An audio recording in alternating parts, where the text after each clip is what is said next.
That shit again.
Hello, hello, hello, everybody. It is your girl Prush, and I am back with another video.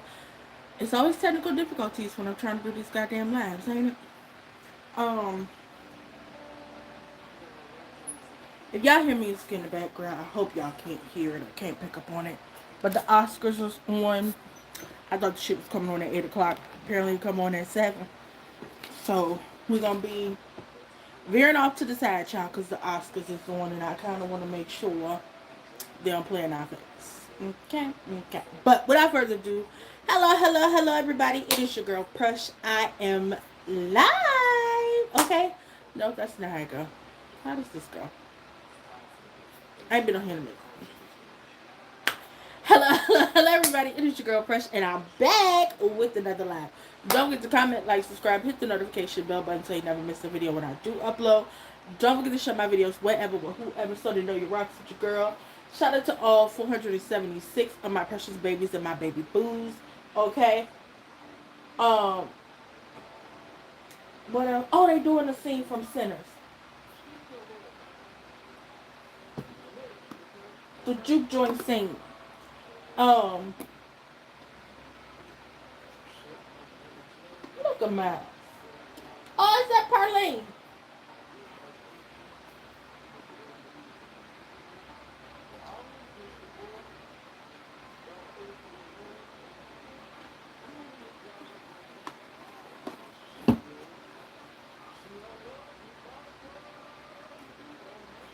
Um.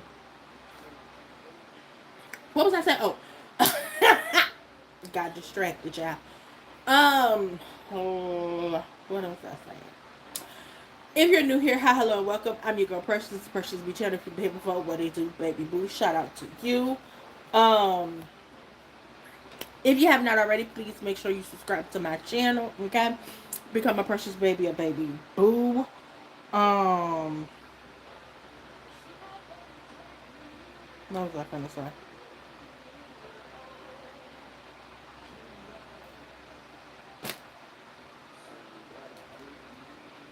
If you haven't already, make sure you check out my playlist tabs where you'll find all of my perfectly curated playlists. Reviews and etc. Just my 2 cents. New here who is vlog with Bridgerton Black Cinema auntie outside. What you're reading, what you're sipping on. What else? Also, don't forget to check out the lives tab where you guys can rewatch all of my lives. Replay gang gang. Um, if you're just getting in the room, make sure you hit the thumbs up button as you enter. Um, what else? Make sure you comment, share, tell your mom, sister, cousin, auntie, and Tracy and them. And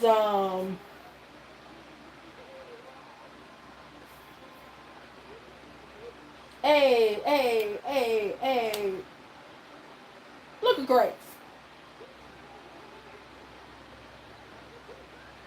Hey, that's Brittany Howard.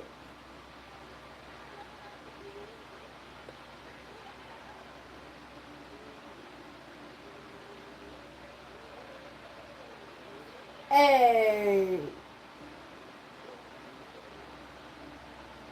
this is.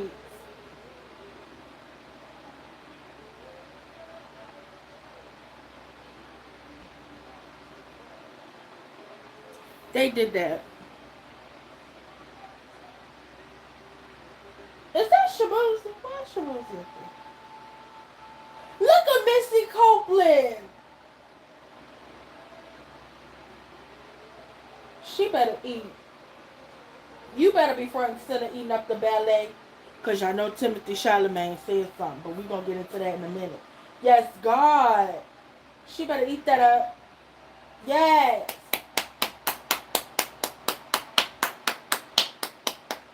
They did that. Oh, look at Leonardo.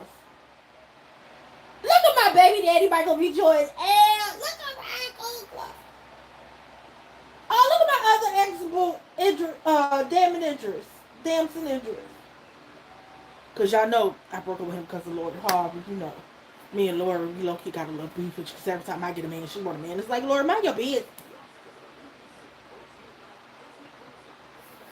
But anyway, if you have not already, subscribe, hit the link and all that jazz to my channel. If you have not already figured out, this is just my 2 cents. Happy Oscars Sunday, y'all. The Oscars is currently on. They just did the Sinners. Somebody take me. Past, present, and future. It ate. It ate. It ate. It ate. It ate. It ate. Being able to watch it in real time, ate down. Once I get ready to tell y'all. I can't use the L word in this bag. Oh, child, no. Why is this on? So since we watching the Oscars and they just did the ballet moment at there, y'all know somewhere at a town hall or a meeting of the minds, whatever it was. What's that boy name? He dating the Jenna girl who got the 2 kids by that rapper man. Kylie. So her boyfriend, because at this point he don't even deserve to have his name mentioned. Kylie boyfriend sat somewhere and said something along the lines about ballet and stuff. Let me go on and find it. I don't ever want to give y'all misinformation. That's fine what he said about the peoples.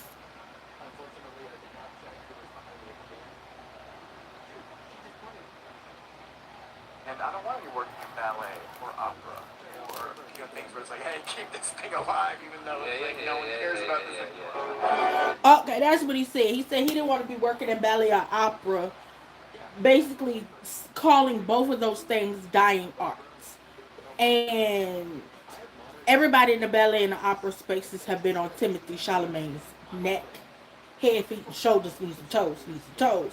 I have seen the backlash from it more so, and I was like, what did he say? So I've seen bits and pieces of it.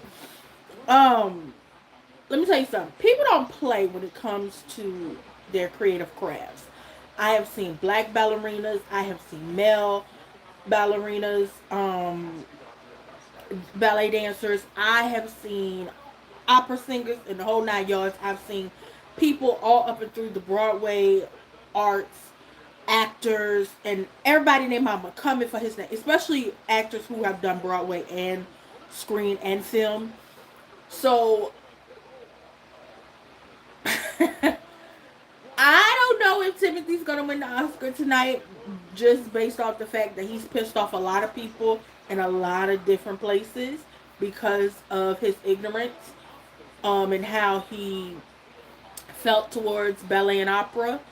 So we'll see if he wins the Oscar tonight, and if he don't, then we now know it was because of his own arrogance and foolishness. Best of luck to Timothy and all the male actors. We already know we root for everybody black, okay? Because why? This is melanated March, honey. We black 365, okay? Okay, in the words of my girl Vania McKell, we still black, okay? Period. So yeah, so I mean, what do y'all feel about what Timothy said? I think it's a fucked up thing to say when ballet and opera are two of the most captivating pieces of art and culture and storytelling. And so for him to say that as someone who was a part of the storytelling genre as an actor is kind of a slap in the face to his fellow storytellers, in my opinion. Because this was just my 2 cents, okay? That's just my 2 cents on the matter. Y'all also know I wanted to talk about all the things that have been trending. And so, in Girl Who Put You in Charge of the Girls News, so y'all know Jamal Bryant one day last week said that the fast, as he keeps calling it, because I did watch his apology video, called for the ending of the Target boycott. And a lot of people was on his head. And he did, I think, a press conference with some people. And I didn't watch the press conference. I did watch his apology video. Um, you can't come in here and say something is done when you weren't a part of the initial reason why the boycott happened, right? For those of you who don't know, the Target boycott happened because they were one of the major brands who had an initiative to support black owned brands and companies and do partnerships and things of that nature. And then when Trump administration came and basically said we're doing away with the DEI, which is the Diversity, Equity, and Inclusion Act or situation, they were some of the main ones who immediately started pulling stuff and things of that nature.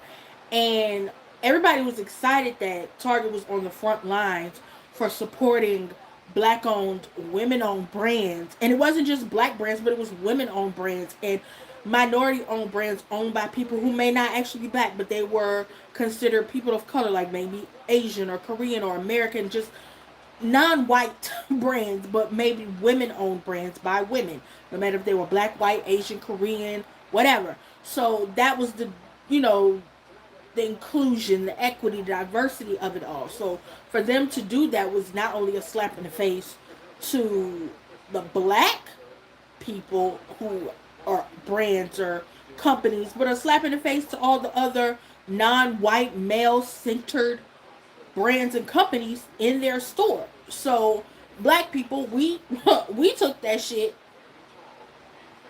to heart because it's like, how fucking dare y'all? And so the boycott started. Now I'm gonna tell y'all right here. I already wasn't somebody who shopped at Target because the vibe of Target kind of gave me a little racist. I ain't gonna hold you, but I've only shopped at Target. I can honestly say I purchased maybe 3 things from Target. Okay, I purchased my Beats that I own, which I never use anymore because one of them died. My old charger that I had for my phone, it wound up dying out actually. Um, excuse me. And I bought when I first did my very first what you're sipping on the Issa Rae Via Ray Prosecco. I had to go to Target to get that before it was in Kroger. So that was the only times I shopped at Target. So for me, I never liked the vibe of Target anyway. And Target is one of those stores where it's up near the affluent, suburban, white neighborhood. So I don't fuck with Target because of the whole vibe of it. Okay.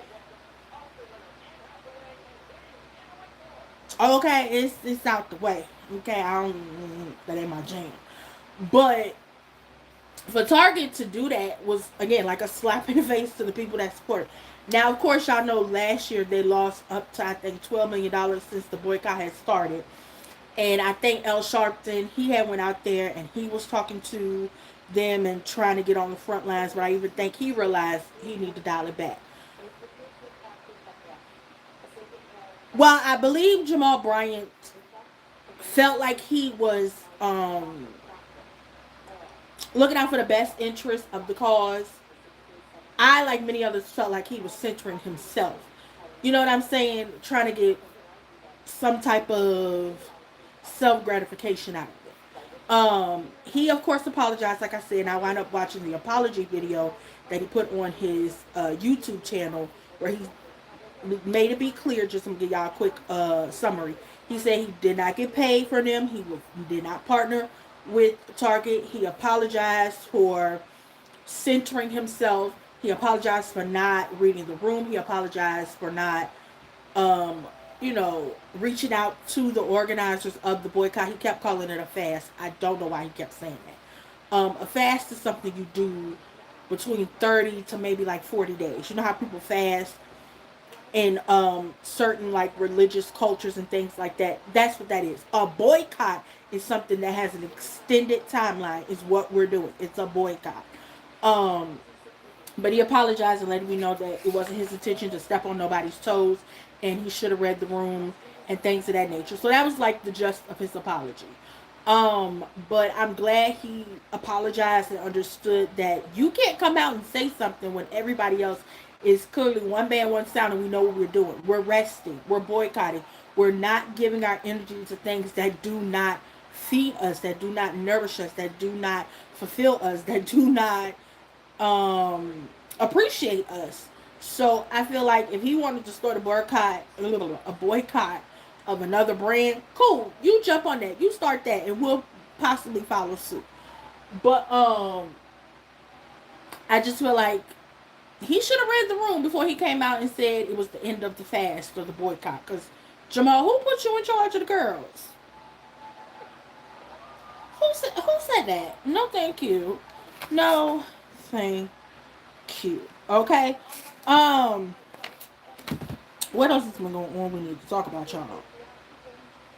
What else is going on? Um, girl, you loud. No.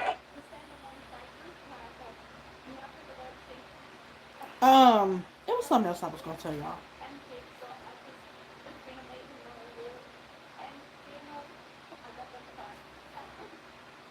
And girl, I know you lying. Breaking news, y'all. So apparently, this is via the Jasmine brand. It says Jermaine Jackson is revisiting his memories of his late brother Michael Jackson with a newly updated version of his memoir. The Jackson family's official social media page announced that a new edition of Jermaine's book, You Are Not Alone, Michael Jackson Through a Brother's Eyes, will be released April 9th, 2026 through HarperCollins. Originally written as a deeply personal account of Jermaine's life alongside the King of Pop, the memoir reflects on their early days performing together in the Jackson 5 and Michael's rise to global superstardom. According to the announcement, the 2026 edition will feature a brand new introduction from Jermaine, where he reflects on Michael's lasting legacy. Um, this update also arrives amid renewed global interest in the singer's life, with building excitement building around the upcoming bio Michael. Described as a heartfelt tribute from one brother to another, the book is currently available for pre-order ahead of its April release. Y'all know Jermaine was just in the news for starting shit. Um, I gotta find it because not too long ago, maybe a few days ago, I gotta find it. They said Jermaine and them said Janet didn't like what was going on with the movie or something. Okay, here we go. So Jermaine starting shit, and now we know why. This was the scheme set up by Ty to come to us with the bullshit because Jermaine was releasing a brand new memoir. Jermaine think he's slick. I peeped your fucking. Okay, so via the Jackson brand again, it says tension is reportedly brewing. Who won? The Oscars is on, y'all. I don't know if y'all can hear it or not. I pray y'all can't hear this. I want people flagging my damn live. I just want to watch the Oscars and go live, honey. We gonna multitask. She hear me? Oh, look at what's his name? Jacob somebody or another. Who is who what? It's from that movie he in, the weathering something to the people. Oh, what the hell the name of the movie? Put it on the screen. What movie won? Hello, put it on the screen. I need to see. Who is these people? What did they win for?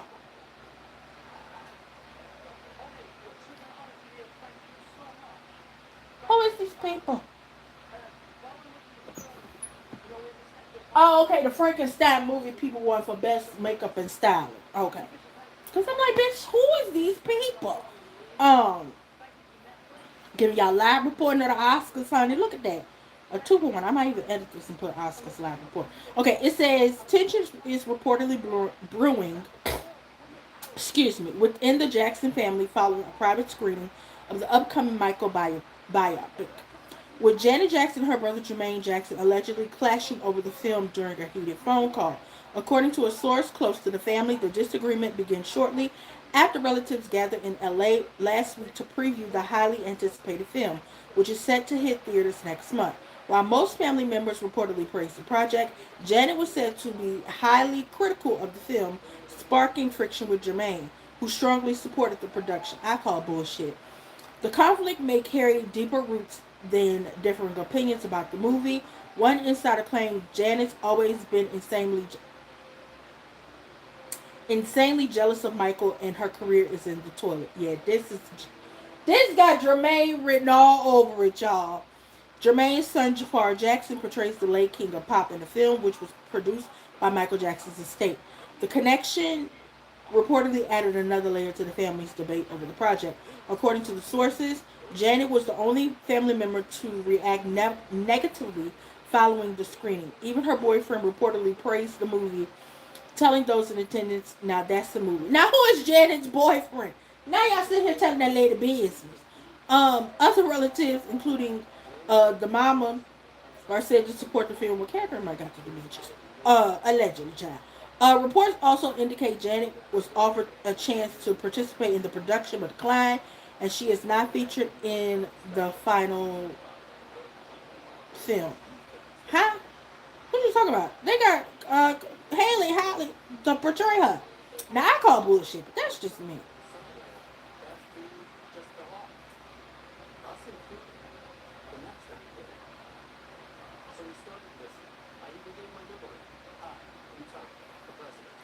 I call bullshit, and I believe Jermaine saw this movie and seen how much his son looked like Michael and realized his son was going to take off in a completely different way. Was about to, like, listen, I call bullshit, and Jermaine is starting shit. And I just told y'all that man said he going to have a little memoirage talking about from one brother to another, the king of pop through a brother's eye. Jermaine Jackson on some bullshit. Okay, he on some bullshit. Y'all better keep y'all good eye on Jermaine. Because I don't trust nobody who got a Beijing slick down afro puff. I don't trust it. Girl, pick a hairstyle and stick to it, okay? I don't like none of that shit. None of that shit. I don't trust Jermaine Jackson. I don't even know that man, but I don't trust him. I do not trust him. Because that is foolishness to me.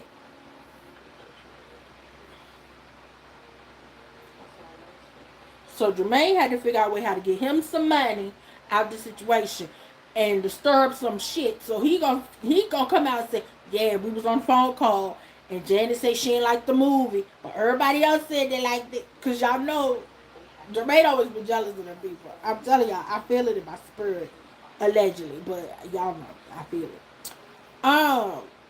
That's just child, girl, I cannot. Jermaine starting shit with people.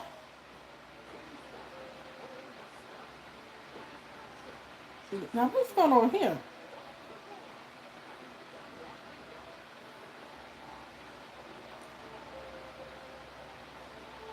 Oh, so apparently 50 Cent is out here alleging that Clarissa was cheating on Papoose.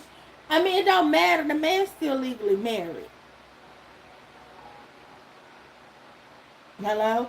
Like, hello? The call's coming from inside of the house. He is still legally married, so it don't matter if Clarissa had her another man. Okay? He's still married to Remy Ma. Him and Remy are still legally husband and wife. So it don't even matter. Okay? It don't matter. The fact Clarissa had to get on live to even... Girl.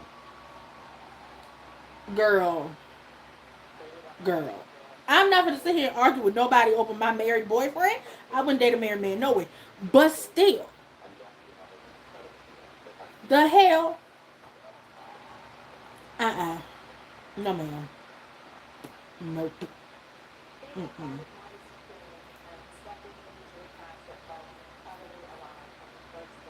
And girl, can y'all please take us out the group chat news? Y'all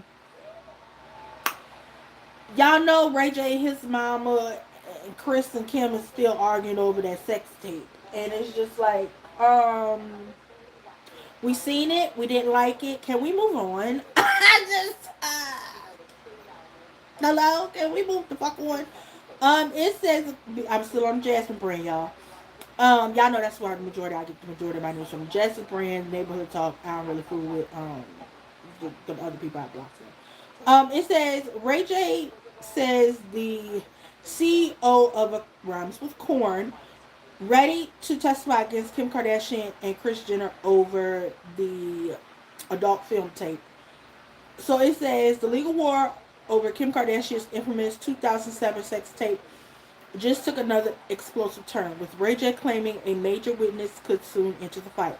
According to reports, Ray J's legal team says Vivid Entertainment CEO Steve Hirsch could testify if Kardashian and her mother, Kris Jenner, continue denying involvement in the tape's release. Ray J's attorneys, Howard King, told TMZ that Hirsch would be able to speak directly about what happened behind the scenes. The latest development comes after Kardashian and Jenner filed sworn declarations denying they orchestrated the tape's release. Both women have strongly rejected Ray J's claims that they helped plan the rollout of the video, which ultimately became a major pop culture moment. Ray J, however, insists the story is far from over. The singer claims Kardashian and Jenner are lying about their involvement and says bringing Hirsch into court could shed light on exactly how the tape ended up being distributed. The dispute is part of a broader legal feud that has been escalating for months, with Kardashian and Jenner suing Ray J for defamation over his accusations. Ray J later fired back with his own claims, accusing the pair of damaging his reputation. For now, the explosive allegations remain unresolved, but if the Vivid executive actually takes a stand, the decades-old controversy surrounding one of the most infamous tapes in celebrity history could face its most detailed courtroom scrutiny yet. If y'all don't think them people had something to do with that tape seeing the light of day, I got two bridges to sell you. A book it. One in New York and one in San Francisco. One is Golden and one is called Brooklyn. The fuck?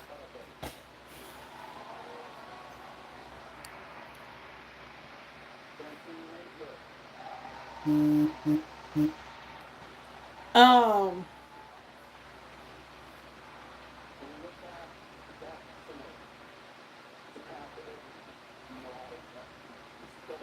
so my thing is this. I just feel like if it comes to like that they intended to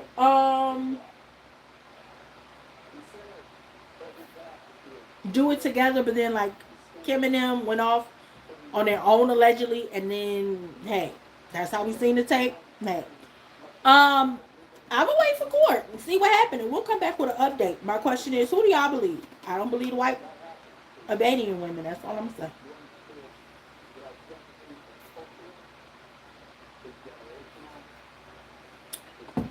I don't believe them. That's all I'm gonna say, child. But at the end of the day, this is what a scheme set up by Todd to bring us the bullshit. That's exactly what it is. And speaking of Todd, hold on, I gotta go find that because y'all know Candy and Todd is in the process of finalizing their divorce. Who won? I wasn't listening, y'all. Who that lady? What she run for? It says Candy Burst and Ty Tucker appear ready to close the chapter on their marriage. The former couple has officially reached a divorce settlement after months of legal back and forth, according to court documents obtained by TMZ. Candy and Ty notified the court on March 11th that they had agreed to a full and final settlement to end their marriage. What she won for? Oh, okay. One battle after another one for casting or something or another. Shout out to that movie I never seen. But I know Tiana Taylor in it because she black.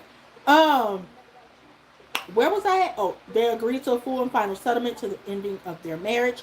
The agreement follows a continuous split that played out through court filings and claims from both sides. While the exact terms of the deal have not yet been made public, The filing indicates the two were able to resolve outstanding matters, including custody, child support, their parenting plan, the prenup, and other lingering issues. The court has given them until next week to submit any remaining paperwork. Candy and Ty were married for a little over a decade before she filed for divorce on November 21st, 2025. They share two children. Um, I'm glad that this was able to not be too nasty of a divorce. We know there were moments where Ty was like, she had her people with my stuff. The prenup, and how it was signed became a thing, and how they were saying that Todd had signed the prenup under duress on the show. And how, everybody kept speculating that it may have been infidelity, or because they may have had, a friend or two in the room, that might have been cause for concern, and the reason the marriage might have been falling apart. Candy has been tight-lipped about exactly what led to it, but she has said that there have been things. I feel like their divorce will be sealed, so we won't actually know what happened, what led to it, or whatever the case may be. And I feel like Candy is the type of person where she's given so much of herself to the public that this chapter for her needs to be private, and I respect that wholeheartedly. Hopefully, Ty can allow that lady to have just this bit of privacy for the sake of the kids, and the kids. But who knows? I wish Ty and Candy the best of luck. Candy, call me. Let me stop. I signed an NDA, girl. I won't say nothing. I won't tell your secrets. Cause what? Your secrets are safe with me. Let me stop. But I wish Candy and Todd the best. Okay, I wish them the best. Okay, good luck. Good luck. Okay, good luck. And bitch, don't come over here talking shit to me news. So Cheryl Underwood had guest hosted on The View last week, and I don't know that white lady name, but she had asked her. Actually, hold on, I'll tell it to you. It says Cheryl Underwood is guest co-hosting The View, while regular co-host Alyssa Farrah Griffin is on maternity leave. It seems she was having a key earlier this week. The comedian reflected on her time on the now canceled talk series, The Talk, and shared some lessons learned during its 15th season run. I got into a couple of problems discussions on The Talk. Excuse me. She began, and God let me live to correct some of the things I said. Before Cheryl could finish, the View co-host interjected a little shade. And she was like, and God canceled the show. Cheryl took the comment in stride, joking that she currently on an I Need a Job tour, and noted that Joy has had her own situations with people when Joy quit, but I'm still here. A laughing Cheryl added, what did I do? Y'all know I'm an auntie, y'all. A laughing Cheryl added, I'm a guest and I'm trying to come back. The Talk, which debuted in October 2010 as a rival to The View, welcomed Cheryl as a co-host in season 2. She remained a main panelist until the show was canceled in December 2024. If y'all don't know, they had asked her about some comments Sharon Ozzy Osbourne, widow, had said, because y'all know the whole kerfluffle was because they were talking about that British man over there who got his own show over there in London. We're not saying his name over here. And how Sharon was defending him against his nasty, misogynistic, and basically racist comments about Meghan Markle. And I think another black person. But I know it was about Meghan Markle. And so they were having a conversation, and Sharon Osbourne was basically getting upset and defending her friend and making it seem like, well, shit, if he racist, am I racist? And some y'all can probably find a clip online. And she got bucked with Cheryl. And the other lady who was on the panel, no, I don't think Eve. I think Eve had left at this point because this was during COVID. It was Cheryl, and it's this girl. I think her name is Eileen or something. She's like, I want to say she's black or maybe racially ambiguous, but like they had shared like a look and stuff because everybody was sitting there was trying to like educate sharing on what was happening. Sharon was getting buck with everybody, but she mainly got buck with Cheryl Underwood. And that's what led to me and several other people cussing that lady out online. Because I sure did go down there and get Sharon Osbourne comments. I sure the fuck did. I sure did. Oh, I was all up and through them comments. That day I was rolling. I was trolling that ass. Oh, I was trolling that ass. I was in her comments. I was in CBS comments. I was on, baby, I was all over that place. I was a trolling somebody.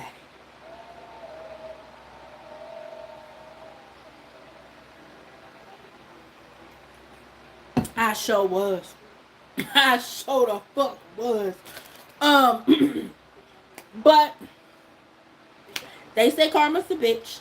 And Sharon had got fired. She was mad and she was talking shit afterwards and stuff of that nature. But Joy Little Shade was cute though. I ain't gonna hold you. Her little shade was cute. It was cute. I ain't gonna hold you. Um, and oh, congratulations, news child. Suki with the good coochie, baby. She pregnant with baby number 4. Clearly, that's good coochie. She got 4 babies on the way. So congratulations, Suki. Um, so it says the rapper revealed to people that she's expecting her 4th child.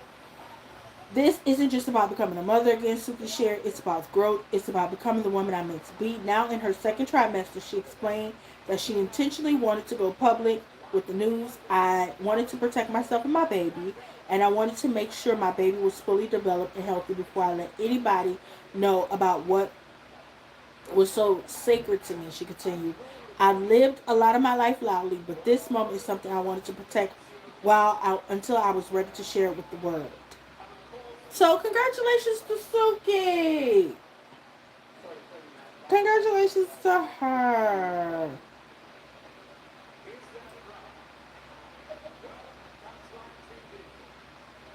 Congrats to her. And y'all better pay Auntie her money news.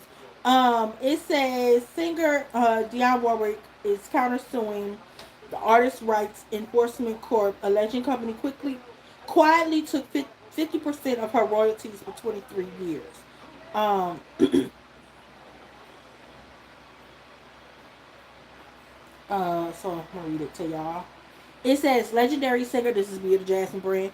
It says legendary singer Dionne Warwick is fighting back in court with a countersuit against her music rights company. She claims secretly took millions from her royalty earnings. The lawsuit targets Artist Rights Incorporated Enforcement Corp, I guess I'm going to say ARC, which previously sued Warwick in December, accusing her of backing out of a long-standing partnership. Now Warwick's legal team is pushing back, alleging the company suit used a brief 2001 agreement to improperly collect a massive share of her income for more than 2 decades. Ms. Warwick seeks to expose ARC's performative ethics and vindicate her rights and obtain restitution for the damages caused by ARC's decades-long piffling, piffling, I never say this word, piffling of millions of dollars in royalty income she earned as a result of her legendary recordings. Her attorney, Robert S. Maloney, wrote in the filing, Warwick's countersuit claims are wrongfully collected royalties from classes like Walk On By, I Say a Little Prayer, and That's What Friends Are For. That's the hits right there. Her attorneys also alleged the firm interfered with a potential deal with Primary Wave by telling the company Warwick could not sell revenue streams tied to her recordings. ARC denies wrongdoing, stating its work significantly increased the singer's royalty earnings. Well, where that lady money at? Get Auntie her money, because y'all clearly was stealing. Get Auntie her money. And Auntie better get all her goddamn money. Y'all be stealing. Ain't nobody time for y'all. In all shit news, Jada Pinkett Smith will be returning to A Different World series as Lena James. I am excited. I believe they're gonna have 8 episodes because y'all know it's gonna be over there on Netflix, and Netflix only give us 8 episodes. Like, bitch, we could do a good 10. Bitch, y'all give us 10-hour-long episodes. Stop playing in our face, ho. But I'm excited. Also returning, Jennifer Lewis is gonna be returning as Dean Davenport. You're going on my list. Oh my god, that shit is so iconic. What's her name? The lady who played not the lady. What's her name? Her real name is Charmaine Brown, Christine Brown. The lady who played Kim Reese, she returning. Uh, she returning. Who else coming back? Y'all know Dwayne Whitley, Ron. Um, so they all returning, and I can't wait. I cannot wait, child. I cannot wait. Let's see what else we gonna talk about before we get to the meat and the potatoes. Um, or what we was gonna talk about, child.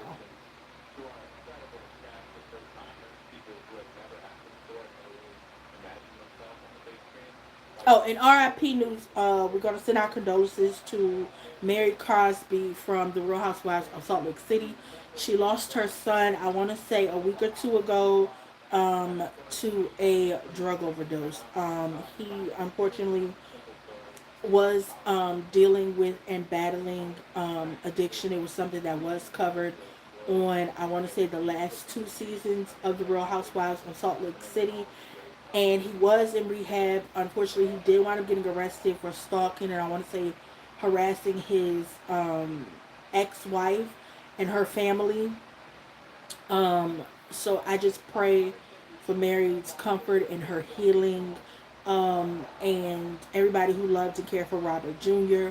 I also want to give a fuck you to Andy Cohen because he put out a statement stating he couldn't attend her son's funeral because he had a whole bunch of stuff to do with her son. And he put out this half-ass statement talking about he heard that she was on one, but he meant in a good way. And like, Andy, just shut the fuck up. Just shut up. All you had to say was, unfortunately, I had prior engagements with my children and I couldn't make it. I send my condolences. Like, who be on the PR team? Like, at this point, y'all need to hire me because the way y'all say shit in regards to black people pisses me off. Because all you had to put out a statement saying that our hearts and prayers go out to Mary Cosby and her family. We are thinking about Mary. We're praying for Mary. I've sent her a bouquet of flowers in her time of bereavement. And when she is ready to start filming again, we will be here to rally around her and comfort her in her time of need. Like, that's all the fuck you had to say. Like, I heard it was a beautiful sermon, and Mary spoke excellently about her son. Like, that's what happened when y'all want to profit off of the black experience, but don't know how to. Ugh, ugh, ugh, ugh. Just ugh, just ugh, ugh. And okay, must be the money. Dr. Dre, abusive ass, is finally a billionaire, y'all. According to uh, what is this? Forbes list.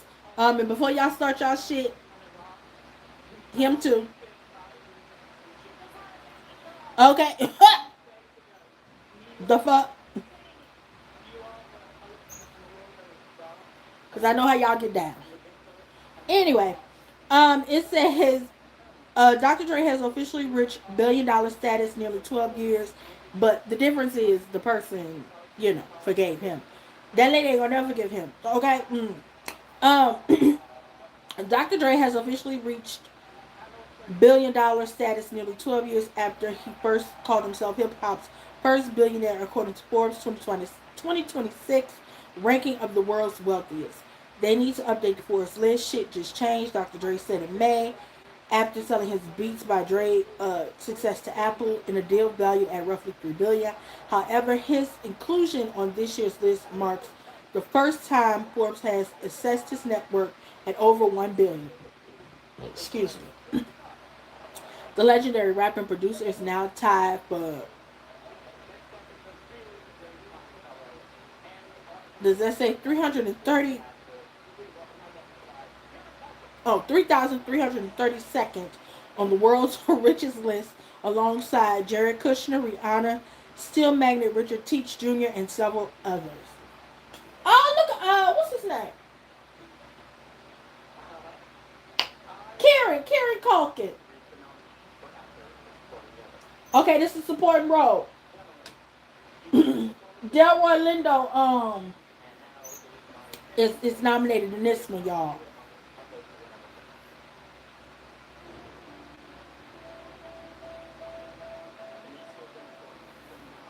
Um, child, let's get into let's get into it. So y'all know it was a crazy heifer who was pew pew pow powing outside of Rihanna's house. I seen the videos.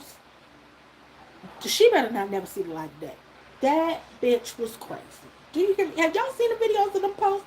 She was unhinged. Do you hear me? I'm talking about she is crazy. Cause bitch, why? It says one of charging Rihanna home powing was previously placed on the heifer was on a psychiatric I know this word psychiatric that's the word hold and barred from contacting her child. Courts revealed. Child, I cannot.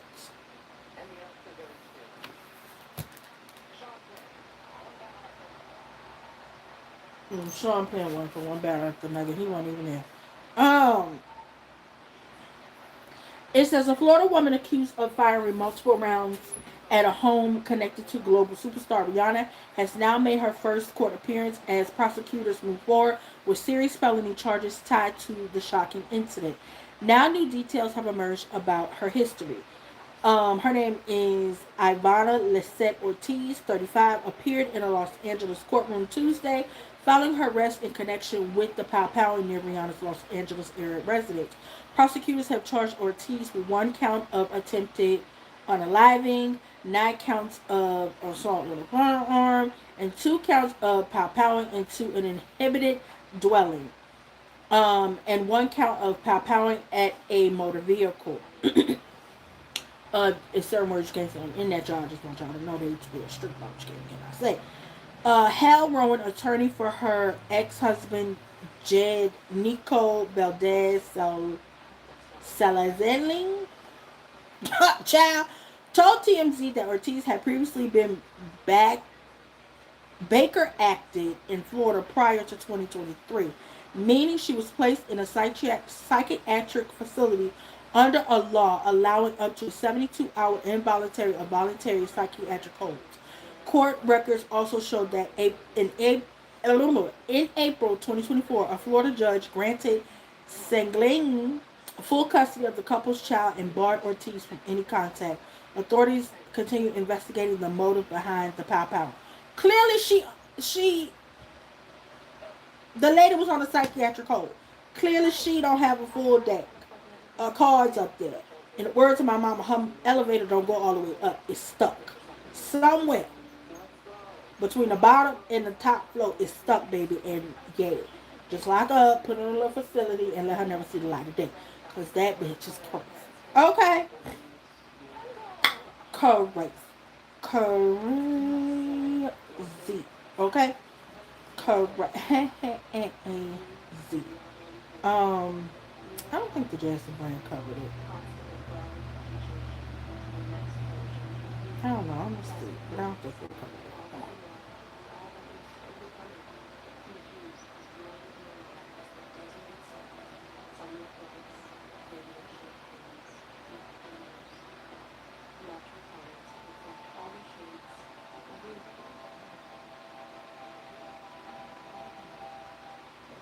But we're gonna talk about it.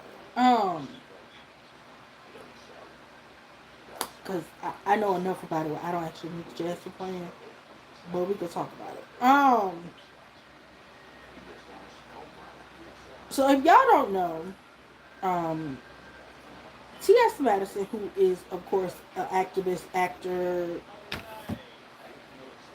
social media icon, she is of course responsible for. I felt like a Puerto Rican. I felt like ooh, I felt Spanish. I felt Puerto Rican and said beady beady bum bum like that vocal stem, that sound bite that y'all use. That is T.S. Madison. If you listen to Cozy by Beyonce, I'm black.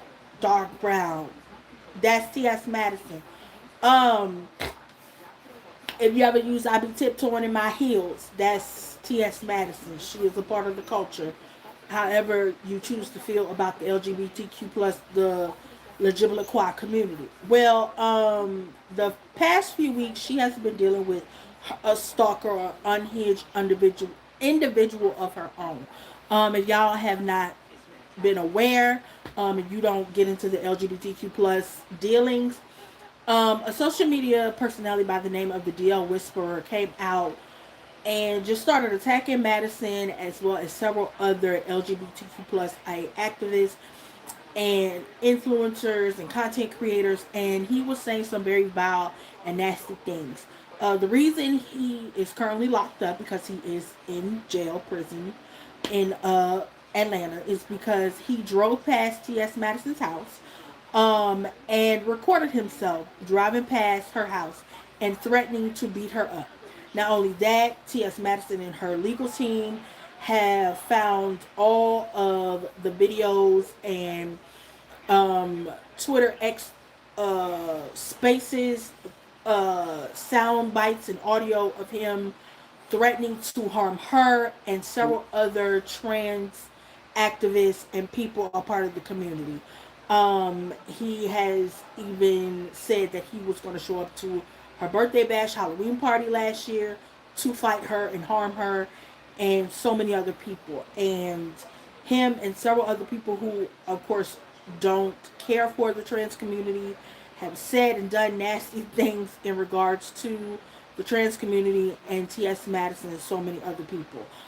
T.S. Madison has spoken out about this on several accounts and how, her life was in danger. He threatened to harm her. He spoke ill of her mother. So he is where he should be, but I'm going to be honest. It was one audio she played. I don't know if the live is still up on her channel or not, where he was talking about how, the trans community and things like that, or I guess gays in general will always just be boys, and how, they get pleasure by being, having pleasure in their anus and, their prostate, and just the way he was speaking of saying you'll never be a woman and things of that nature. I felt like he was reminding himself of these things. That's just the vibe I got from what he was saying. And it was almost like he was repeating a self-hatred mantra that somebody had said to him, and now he was in turn spewing that hatred and verbiage back onto others, because most people, especially in the black community, when there are people who get to live their life freely, there are people who tend to hate them, and they tend to hate them to the point that they would want to do them harm, like harm them and unalive them and just see them never walk and breathe again, because the reminder of the life I can't have or I get to live is no longer there to remind me of an existence that I refuse to acknowledge. And that's kind of what I got as I was listening to him say those things. Because I feel like when people hate something so much deep down inside, that is how they feel about themselves, and they project it because they're seeing a life that they want to live. You know what I'm saying? And I feel like as a black biological bisexual woman, I feel the need to say this for anybody in the black community who tends to constantly say the very nasty thing to trans women, that you're a man. They're not men. They're male. They were born male, but they're trans women. Now, the only way you can ever, and I don't know if this is incorrect to say, correct me if I'm wrong if you're somebody within the trans community, but I feel like the only time you can say maybe, I mean, it's still disrespectful to say to a trans person that you are a man or a woman, is if they live their adult life as said man or woman. You know what I'm saying? Case in point, I'll use myself as an example. I have lived 34 years of my life as a woman. I have presented as a female. I have lived my life as a female, making me a woman, an adult woman, a grown woman. I live my life as a woman. I was born female. I live my life as a woman.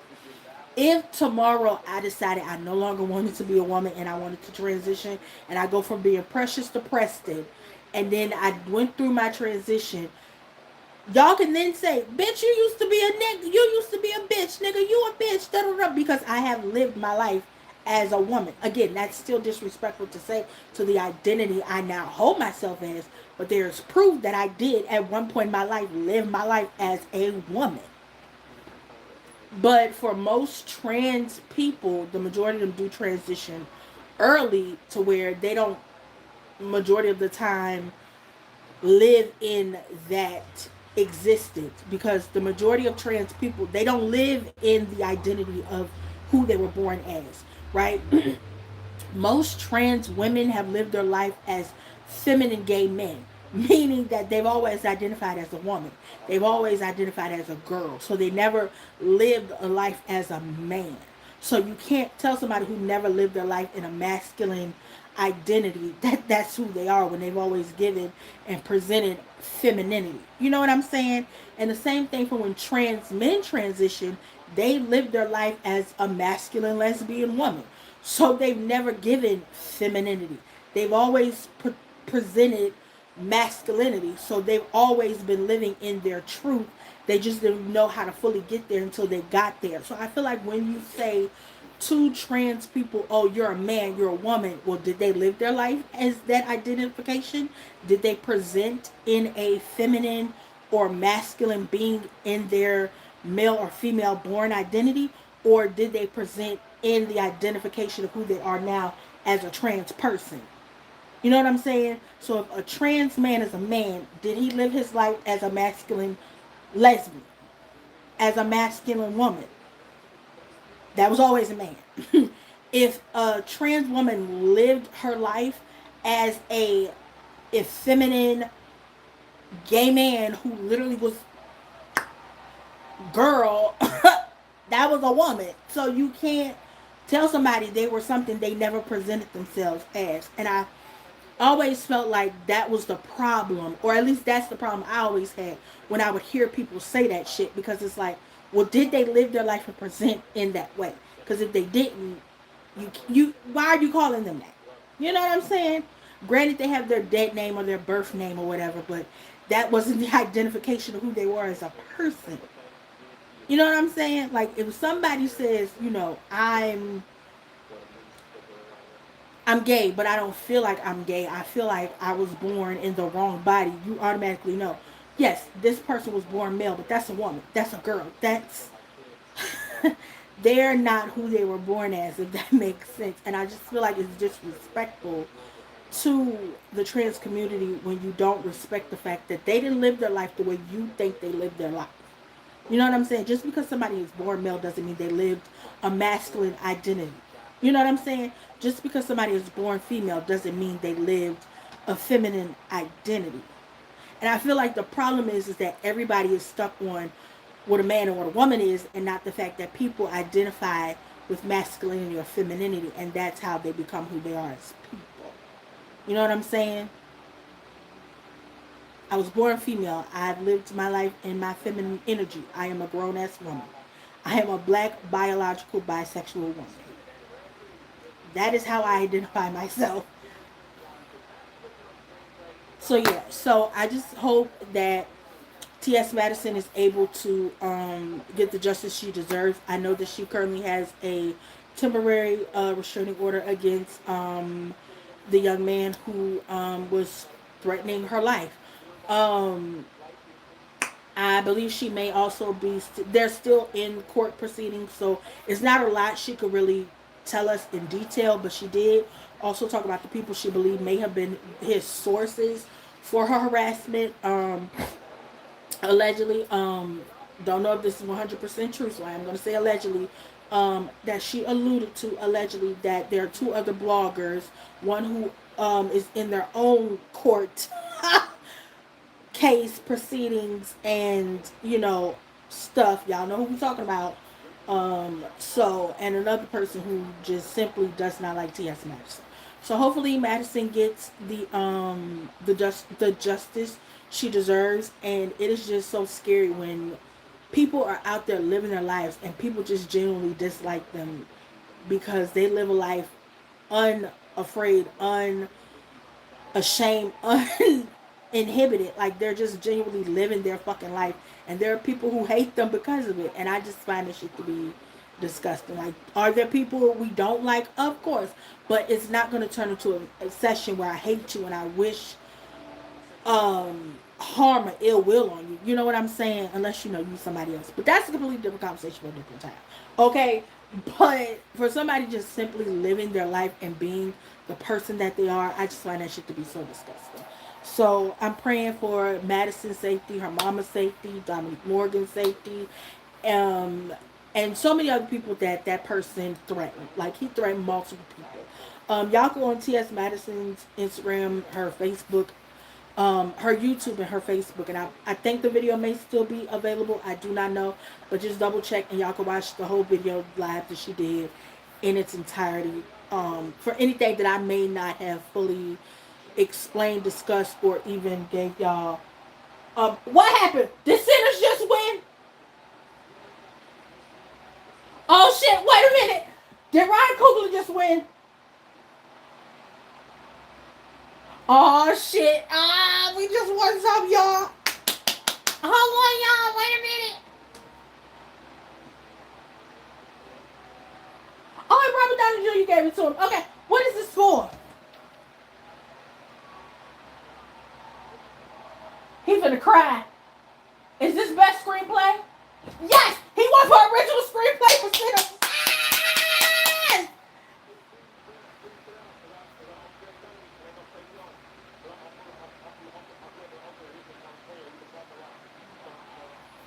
My boy won. Yes! Come on, bitch. We won original screenplay. Yes, Sinners. Woo!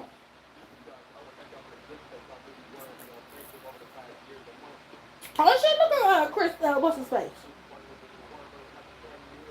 The white Captain America. Um, what else?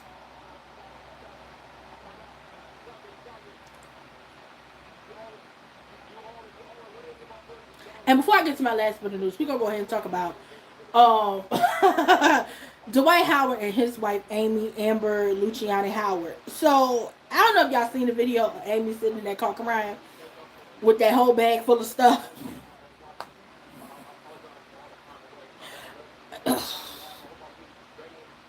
That lady alleged, okay, that lady said allegedly that that man was on that stuff, and she had the stuff or whatever that was in that bag, because I don't know, because I went over there. So allegedly that lady had some illegal substances in that bag, and she sat in that car and cried and said that that man allegedly was around there lying on her, had the children lying on her allegedly the daughter had got taken by CPS or some shit.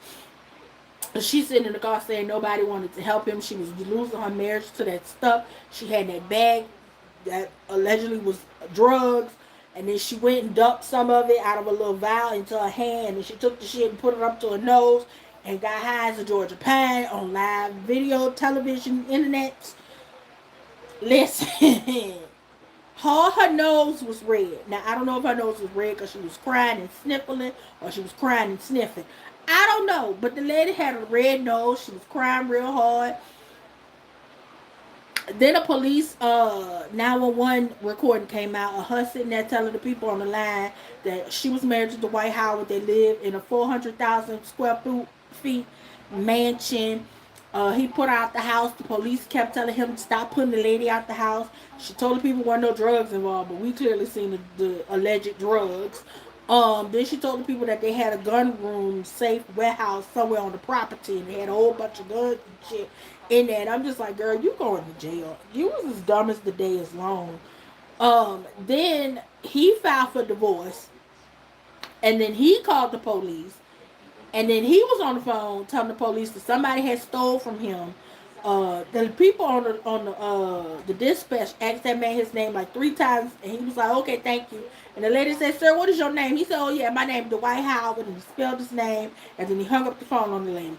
And I said, baby, I don't know what's going on over there, but somebody please call CPS, the police, the FBI, the National Guard, Olivia Benson, um, Hank Boyd, somebody. Go get them kids, okay?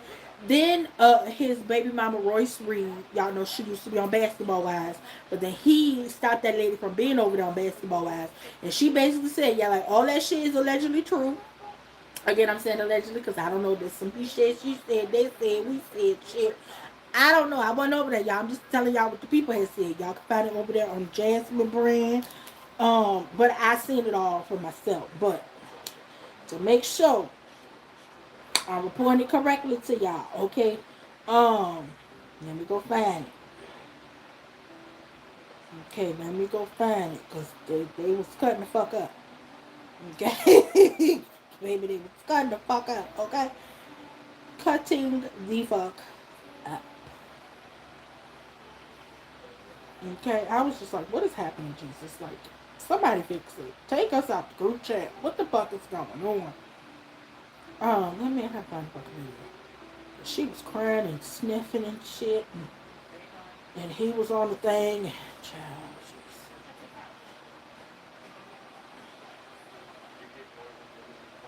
okay, wait, hold up. Because now Jason Brand got tea. Hold on. This is why I fucked with them. So 5 days ago, it says Dwight Howard and Amy Luciani were planning a second overseas wedding before a drug allegations, still living under one roof, child. So it says Dwight Howard and his soon-to-be ex-wife Amy Luciani reportedly had plans to renew their vows in a grand overseas ceremony before their relationship un- unrivaled. Sources told TMZ that the couple was in the midst of planning a lavish wedding in India. Not y'all to take y'all foolishness over there to India. Y'all was gonna go to jail. Meant to celebrate their union with family and friends. While a date hadn't been finalized, insiders said preparations had been underway for months and were still ongoing before the split. Dwight and Amy, whose real name is Amy Howard, tied the knot in Las Vegas last year. Over the weekend, Amy accused her husband of having an addiction and coaching his son to lie about her to the authorities. She also revealed that Dwight's daughter had been taken by CPS. In response, he filed divorce on Monday, March 9th. Despite all that, sources share with the outlet that the couple is still living under the same roof.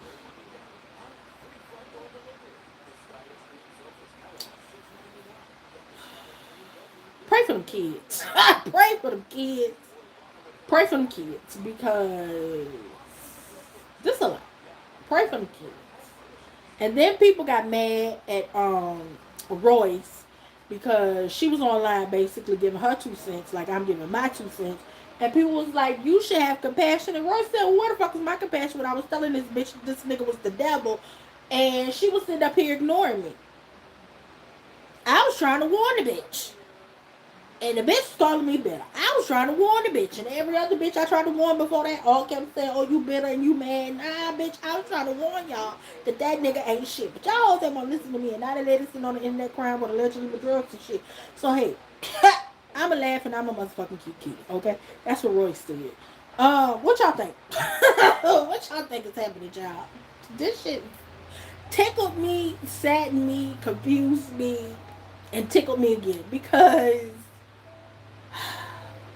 y'all gotta stop.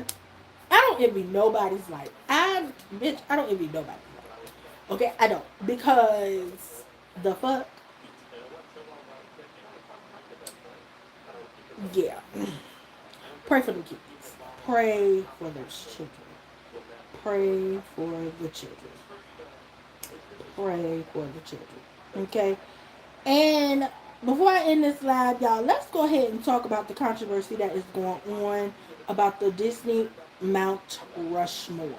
So everybody seems to have a problem with the fact that Raven Simone said that Miley Cyrus is not on her Disney Mount Rushmore. And as a millennial, a kid of the 90s, born in the 90s, I 100% agree. Like, if we talking about the classic, the foundation of Disney, no, Miley Cyrus is not a part of that Mount Rushmore.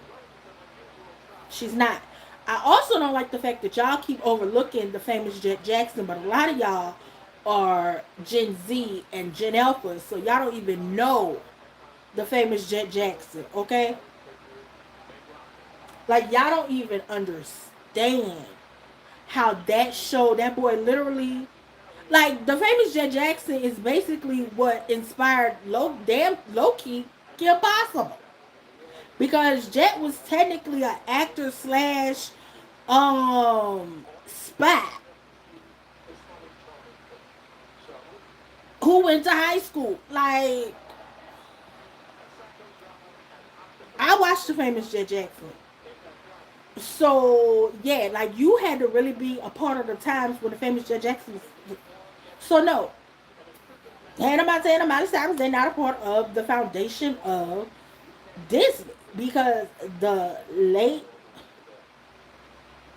early to late 90s, 2000s, like that was what formulated Disney to the Disney that we all know and fucking love.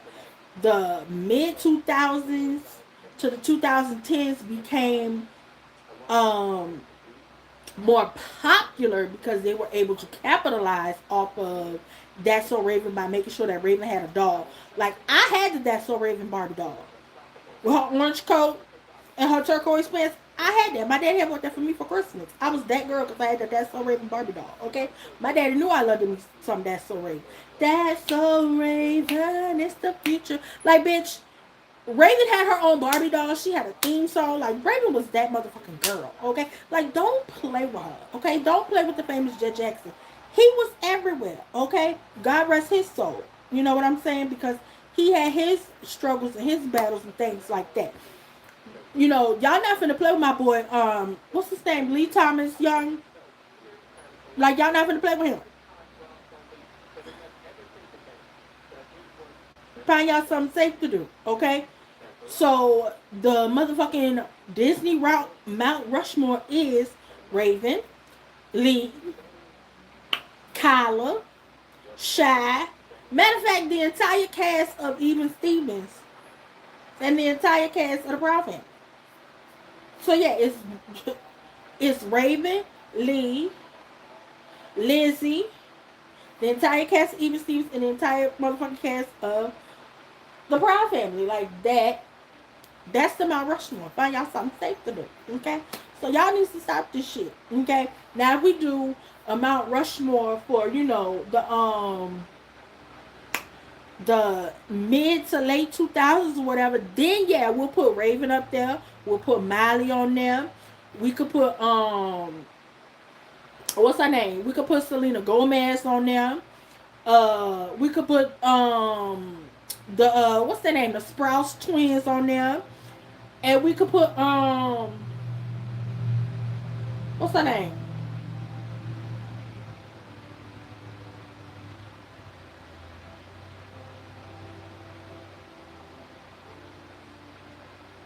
I'm drawing a blank. Who else go on there? What else I said? Cause Raven, Miley,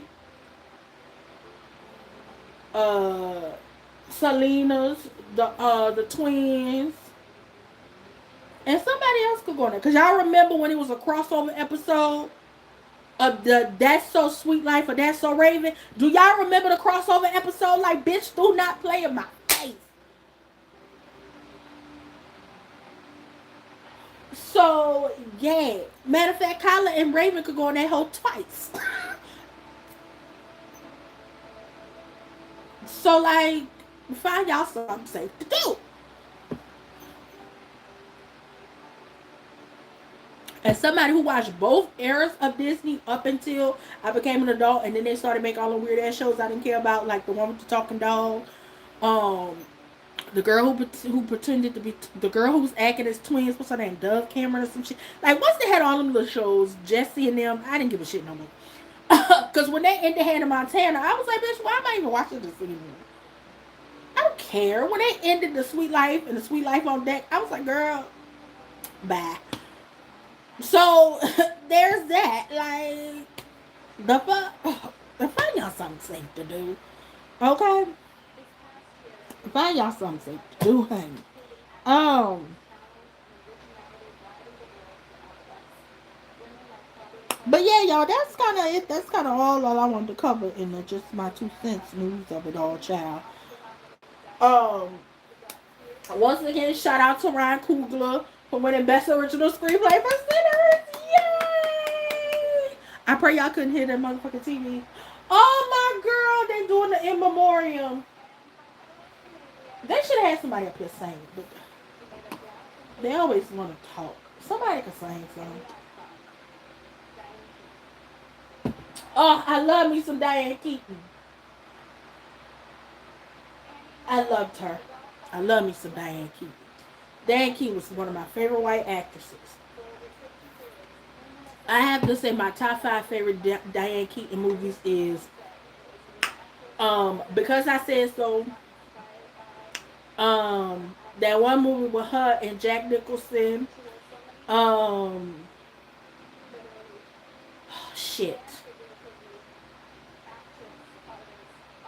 Fuck. What is it?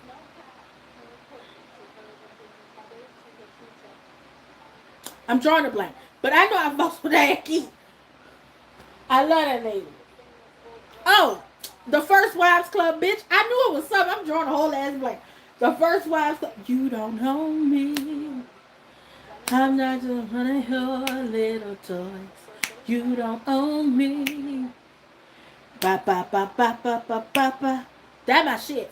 And don't tell me what to do. And don't tell me what to say. Just let me be myself. Bitch, oh my god. I'm young. And my love could be on. I'm free. And what's the name of that movie with her and that man? I can't think of that damn movie.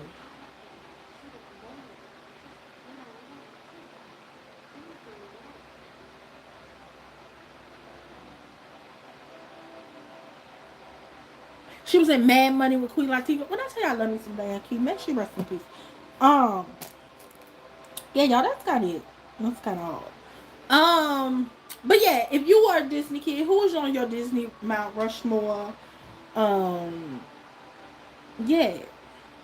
Oh, I know what else I wanted to talk about before I end this live.